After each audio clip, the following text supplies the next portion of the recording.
computer. Alrighty, okay. Week 9, 5 to go. We're almost through this. You guys are doing great so far. I've been looking at all the assignments, grading. Everyone's doing great. The projects look good. The one person who's normally here, her name's because of Jason's not here, but I've got her ERD. I'm gonna talk about that a little bit tonight because she sent it to me, and she wanted me to talk about it with her, and I'm just gonna do it here so everyone can see it and work through it that way. This week's lesson is about we've already talked about. Oh, hey Jen, we were just talking about you. Oh, great. Yeah, Sorry, I'm late. That's okay. I was just saying I was going to pull up your ERD and I was going to go over it tonight. So I'm glad you're here. Yeah. Okay, so like I was saying, this week is about again about joins and left joins and right joins and all this other stuff. The only command that you're being introduced this week that we haven't talked about before is the roll-up command, and I'll put some code in this week when I send the link out tomorrow for the video for today. But all the roll-up command does is it gives running totals of aggregate functions. So if you like said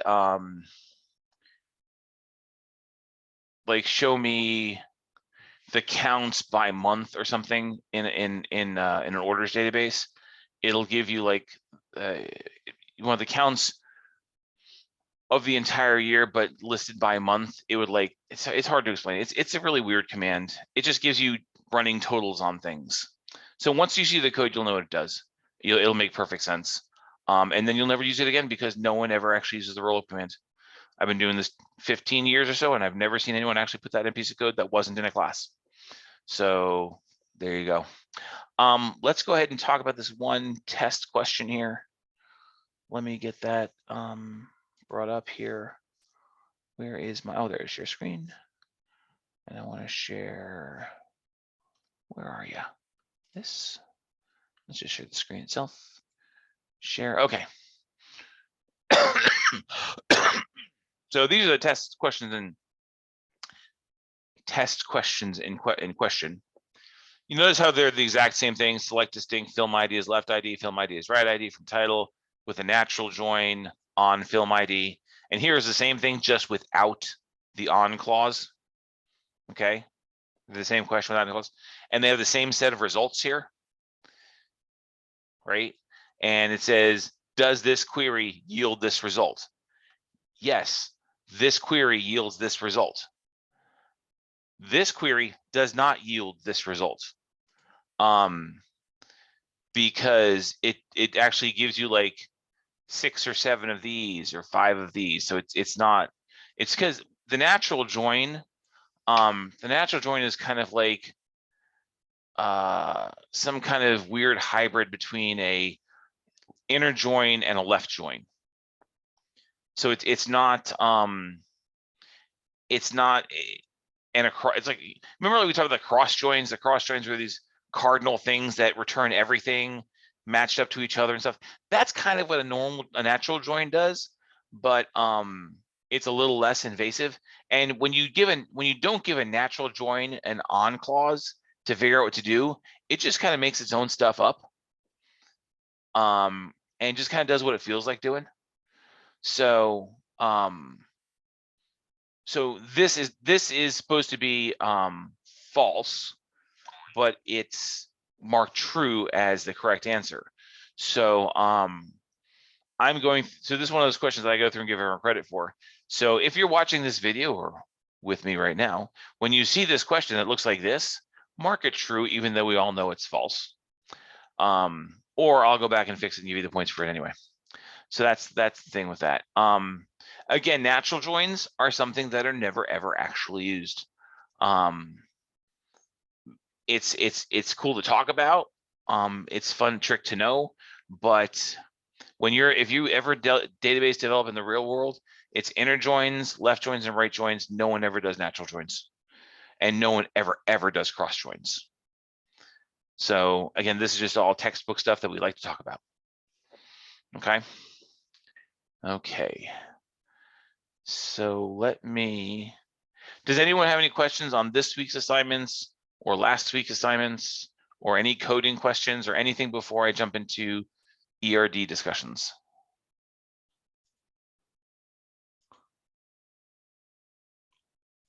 Okay, so let me stop sharing here for a second. And then let me pull up Jenny's ERD.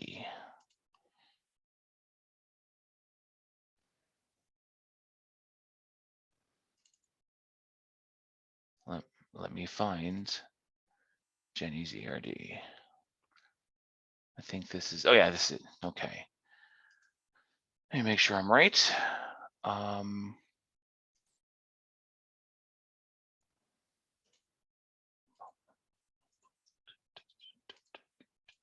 Okay. Jenny, this is your ERD, right? With the family and the students and the devices? Yep. Okay, Yep, cool. you got it. Okay, good. So let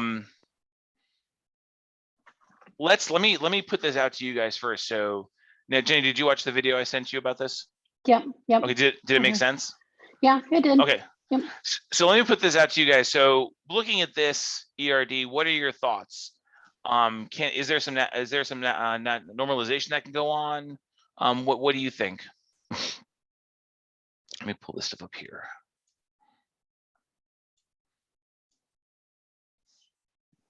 There's this one here. Okay.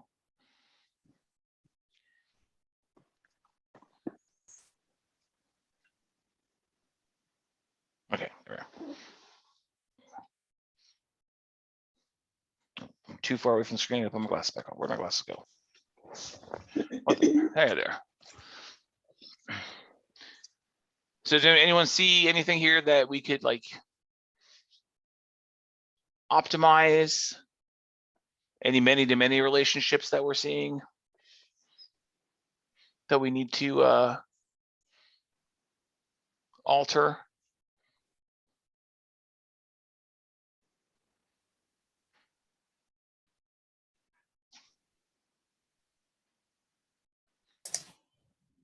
Would students and teachers be a many-to-many? Students and teachers would be a many-to-many. Yeah. Well, let's phrase it. Students and teachers would be many-to-many depending on what grade level we're talking about. Well, even in elementary school, like elementary school, you have the one main teacher, but you might have a music teacher, you might have a PE teacher, right? So one teacher will be with many students, but one student might be with many teachers. So we would need a teacher-student table here in the middle of it, between it, so we can break that down. Absolutely, that is one of them. Now let's talk about the teacher table here for a second, because this is a little bit more of a deep dive, because I've built database like this. Room, okay. So when you're talking about a school building, it might be that one teacher uses several rooms, and one room might be used by multiple teachers. Okay, I don't know. I know the schools that I've taught in and the school that I've gone to, sometimes teachers moved around to different rooms. Because like, let's say we had a floating, they're called floating teachers. And like, you know, this one room was open second and fourth hour. That's when she went in there and did her thing, right? Or he went in there and did his thing. So this here, we can't have teachers in one room. Okay, we would have a like a school table or something, or we'd have a rooms table. Like, let's assume this is just for one school. We'd have a rooms table, and then a teacher rooms, and connect the two together. Now, here's the interesting. So this is a really interesting conversation I've had before, and there is no right or wrong. So if you have a room, and there's a phone in that room, and there's a phone number on that phone in that room, and we attach the teacher to that room, does the phone number attach to the teacher, or does the phone number attach to the room? Where would this exist? Would this exist with the teacher, or would this exist with the room? Well, in my school, the phone goes with the teacher. It's assigned to the teacher. If they get assigned a new room, they unplug the phone and it goes with them. So. Oh, okay. So that's interesting. That's really interesting. Yeah. Okay. So I've never been in that situation where usually in the places I've taught or I've set up phones, the room has the number and the teachers Yeah. float around with it. Now, there are Yeah. some, now I know like where I work now, when back when we worked in the office, we, if I sat at a guest cube, I could punch in my code into the phone and the phone number would follow me around. I didn't have to move the physical phone, but I could do that. So in your case, and absolutely, the phone number would go on the teacher side. Yeah. If you were And an that's old, why go ahead, sorry. no, finish, go ahead. Well, that's why with rooms, I work at an elementary school and this is specific to an elementary school Okay. setup. Uh-huh. And so, yeah, the room, the teacher's in one room, period. Okay, cool. And so, yeah, go ahead. And the reason why I bring that up is because so just how I look at databases, I always look at databases and how they can be used in multiple locations than just one, right? So if this is something that you said to yourself, hey, this is a really good database, I can make a really nice front end to this, and my school might use this. And then you might say to yourself, well, other schools might use this. How could I widen it out to do this? And I'm always been one to advocate, build it so it can scale up immediately rather than, keep it to one thing. But I see where you're going with that. Like I said, there's no right and wrongs in there. This is just how things are. But Right. okay.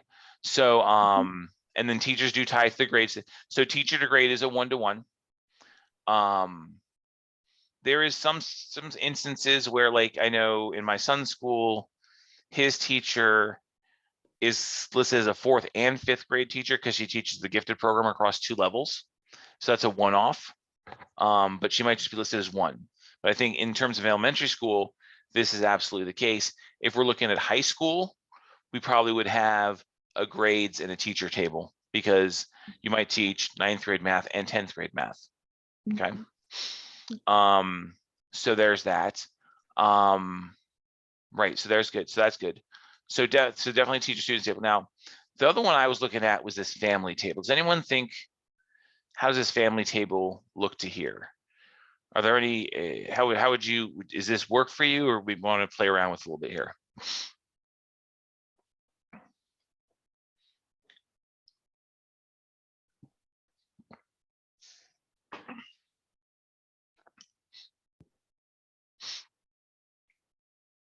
So for me, the red flag in here is whenever I see 1, 2, right? So I've got address 1, address 2. So my thought on this table was we probably should have a guardian table and have all that information there, their address, phone number, so on and so forth. And then have a family table that links students to the families, because you might have divorced parents who are in the same family for this child's sake and link that way.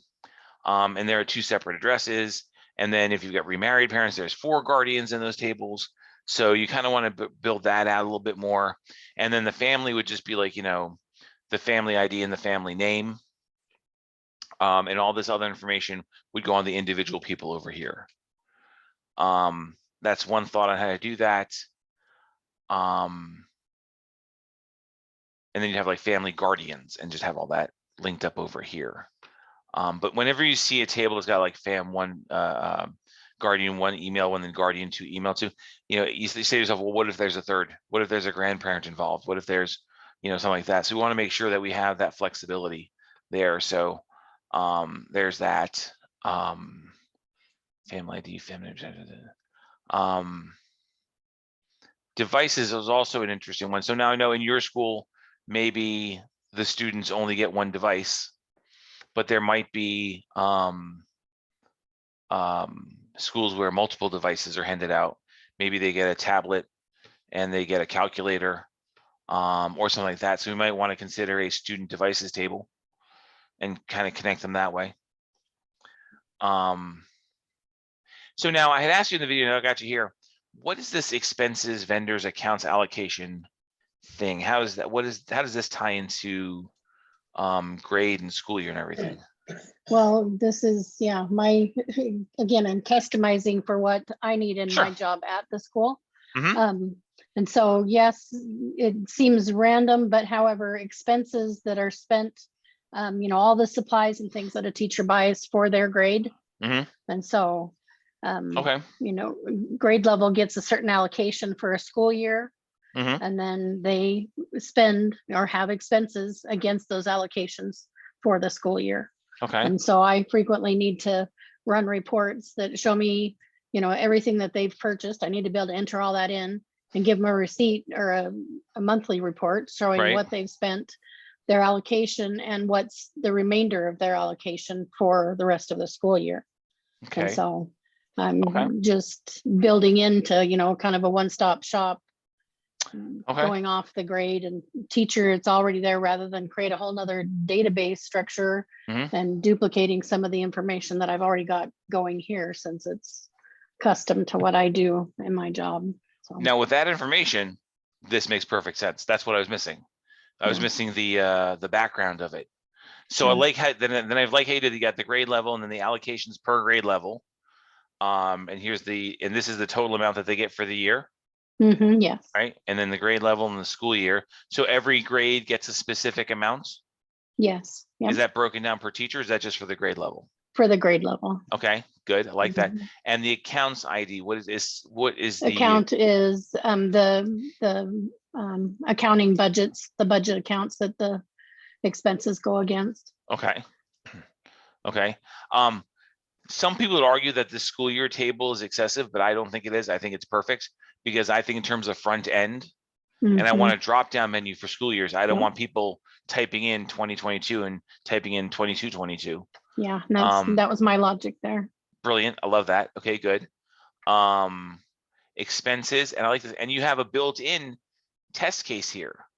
The built-in, so with here, you've got a built-in test cases to see how much money is left in their Mhm. accounts, because Yeah. you nowhere here do you have anything that adds up how much money is spent based on the account. Yeah. But you can figure that out between expenses and allocations.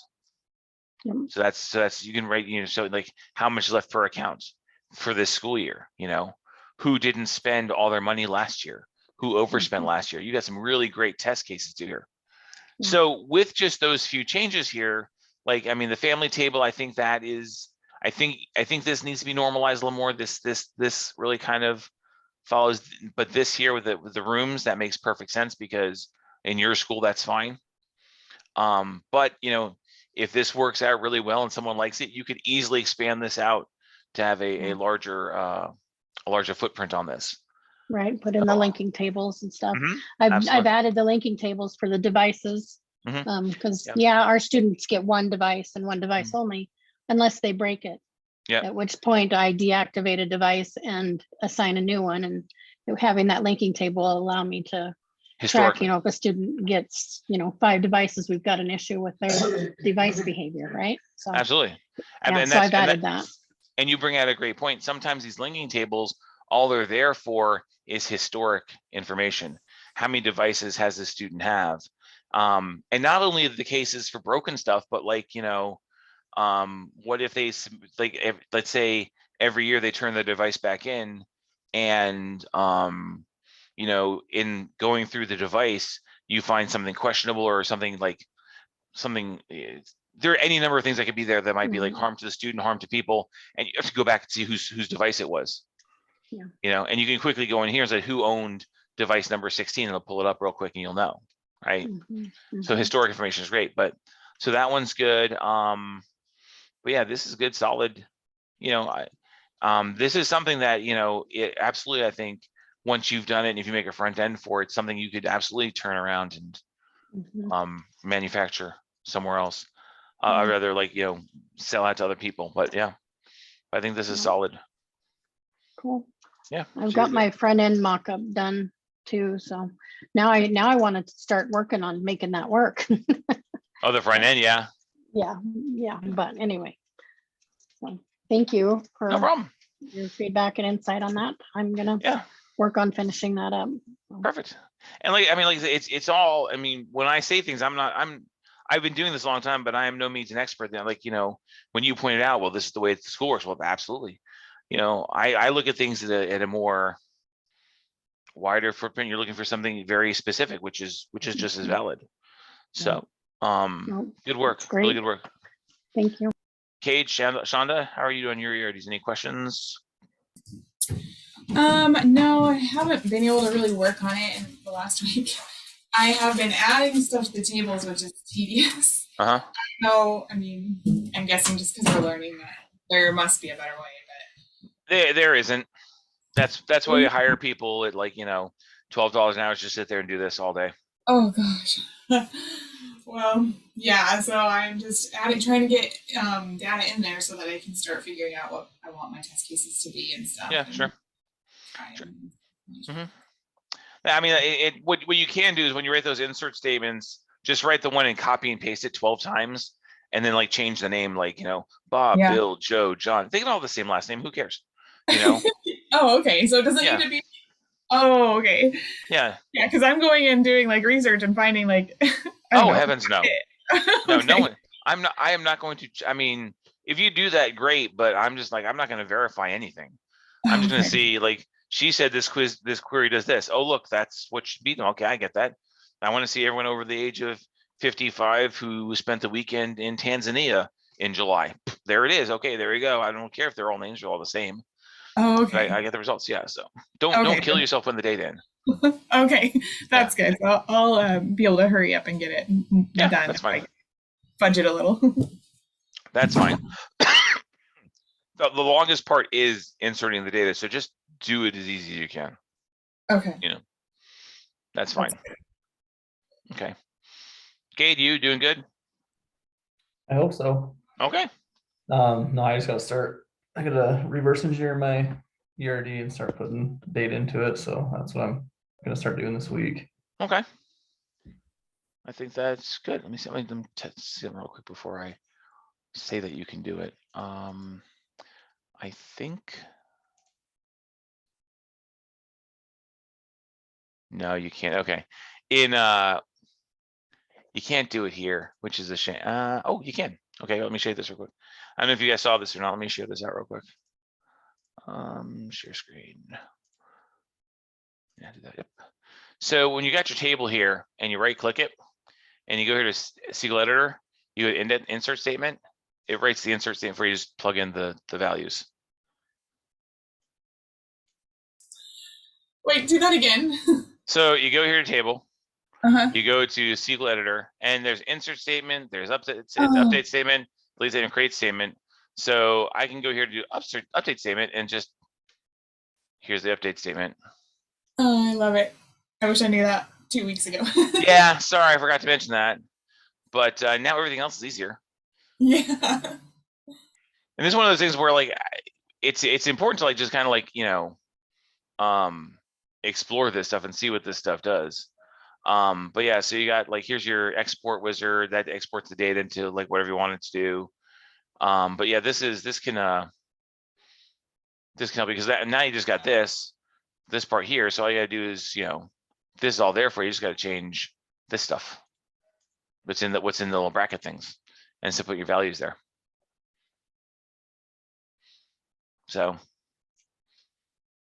for those who haven't gotten that far yet, there you go. So you just right click one and you get one for each of them and just put your data in. And that works really fine.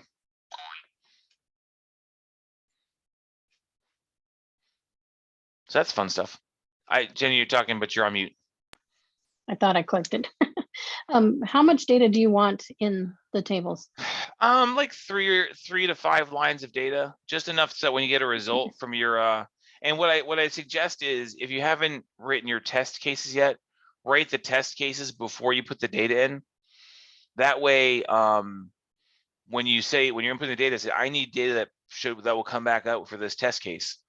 So I need students who broke 7 devices this year. So I need to have that's actually got to be there. I'm not going to get a result when you run the CRUD statement or when you run the test case. So I need to know what students have, what students have birthdays in this month, what students, in case of what students don't have emergency numbers.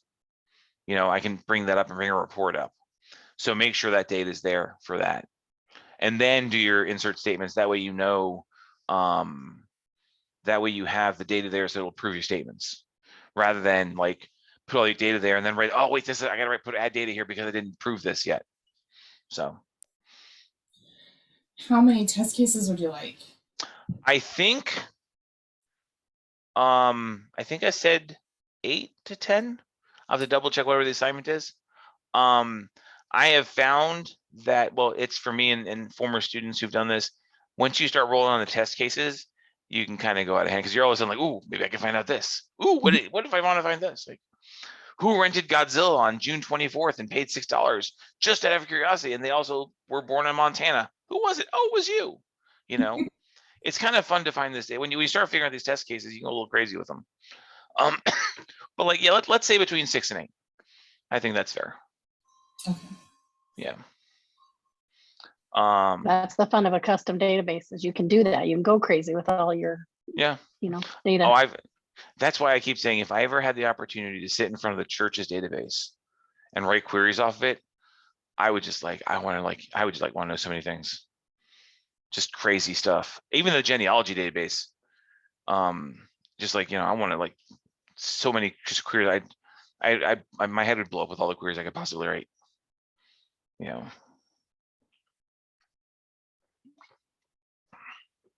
Because I know, I'm not a conspiracy theorist, but the truth is the church, we were a church of paperwork and data. They know everything about everything. I could like, and it's funny, like in the bishopric, I really wish I had a report that I could pull up to see what everyone's callings have been their entire time in the church. But that is not a report you can pull. That is not a report you can ever pull. I would love that. I'd love personally to be able to pull up how many times I've been to the temple and what endowments I did while I was there.